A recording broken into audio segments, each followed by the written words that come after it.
नमस्कार, मैं प्रकाश news for Asia में आपका स्वागत है। आज हम बात करेंगे पश्चिम बंगाल की उस तूफानी सियासत की जिसमें कयास और दावों की सियासत चरम पर है। हालांकि इन सियासत की जमीन भले ही ठोस ना हो, लेकिन मनोवैज्ञानिक रूप से मतदाताओं को प्रभावित करने को ये दावे काफी हैं। जैसे जैसे विधानसभा चुनाव की तारीख करीब आ रही है, वैसे वैसे बंगाल की सियासी समीकरण में तब्दीलियां भी देखने को मिल रही हैं और इस दौरान सियासी बयानबाजी अपने चरम पर है। इसी कड़ी में माकपा महासचिव सीताराम येचुरी ने सूबे की मुख्यमंत्री ममता बनर्जी पर निशाना साधते हुए कहा कि आरएसएस भाजपा की सांप्रदायिक गतिविधियों को रोकने को यह जरूरी है कि पश्चिम बंगाल विधानसभा चुनाव में पहले तृणमूल कांग्रेस को हराया जाए। उन्होंने दावा किया कि राज्य में त्रिशंकु विधानसभा की स्थिति में ममता ने तृणमूल सरकार बनाने को फिर से एनडीए में शामिल हो सकती है।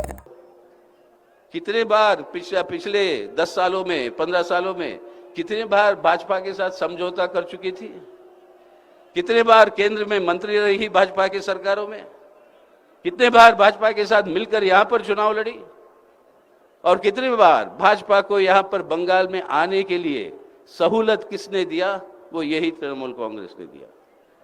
तो सवाल यह नहीं कि हम क्या करेंगे अगर त्रिशंकु हो जाएगी, सवाल यह है कि तृणमूल और मुख्यमंत्री क्या करेगी अगर त्रिशंकु हो जाए।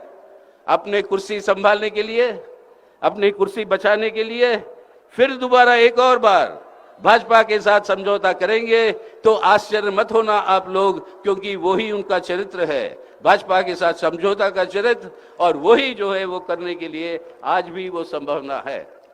तो इसलिए इस खतरे से हमें बचना और एक धर्म को दूसरे धर्म के साथ लड़ाना, एक भाई को दूसरे भाई के साथ मरवाना, एक हमारी बहन अपनी बहन की इज्जत लुटवाना और हिंसा और नफरत के आधार पर इस तरीके की वातावरण, एक इंसानियत को ही खत्म करने की वातावरण की पैदाइशी जो की है, ये सांप्रदायिक ताकतें, ये फिरका परस्ती ताकतें, इनको जो है दरकिनार किए बिना इस हिंदुस्तान को, इस भारत को हम नहीं बचा पाएंगे।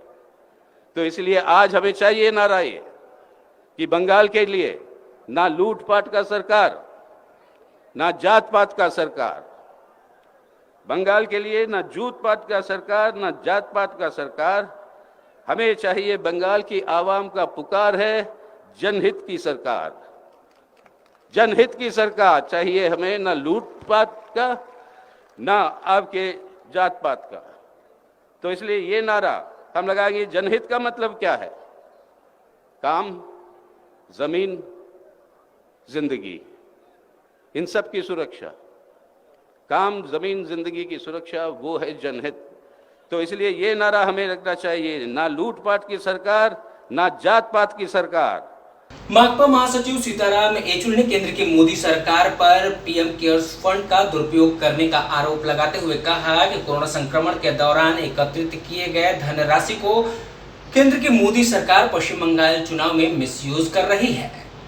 तृणमूल कांग्रेस और भाजपा के बीच जारी सियासी खींचतान को नुरा कुश्ती करार देते हुए येचुरी ने आरोप लगाया कि भागवा पार्टी कोविड-19 महामारी से निपटने को बनाए गए पीएम केयर्स फंड का इस्तेमाल चुनाव के दौरान नेताओं को खरीदने में कर रही है। साथ ही येचुरी ने कहा कि दिल्ली में सिंधु बॉर्डर पर किसान मोदी सरकार की जन विरोधी नीतियों के खिलाफ प्रदर्शन कर रहे हैं। अगर किसान जो हमें भोजन मुहैया कराते हैं ऐसी वीरतापूर्ण लड़ाई लड़ सकते हैं तो हम भी यहाँ ऐसा कर सकते हैं। दरअसल येचुरी ने पश्चिम बंगाल विधानसभा चुनाव से पहले आयोजित ब्रिगेड रैली को संबोधित करने के दौरान ये बातें कही। उन्होंने कहा कि वामपंथी और धर्मनिरपेक्ष ताकतों का यह महागठबंधन राज्य में भ्रष्ट तृणमूल सरकार और भाजपा को हराने और बेहतर बंगाल के लिए लड़ेगा। क्योंकि ये सवाल आज 3 महीने से एक संयुक्त मोर्चा लड़ाई करते हुए, संघर्ष करते हुए बैठा हुआ है दिल्ली के सरहदों पर। लाखों की तादाद में हमारे अन्नदाता, हमारे किसान 3 महीने से वहां पर संघर्ष कर रहे हैं।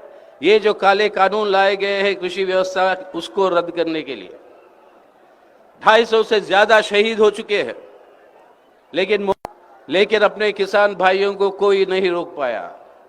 और आज भी वो ऐलान यही कह रहे हैं, एक महापंचायत से दूसरा महापंचायत उस पूरे इलाके में, कि जब तक ये कानून वापस नहीं होंगे या जब तक मोदी सरकार सरकार से नहीं उतरेगा तब तक ये आंदोलन चलता रहेगा।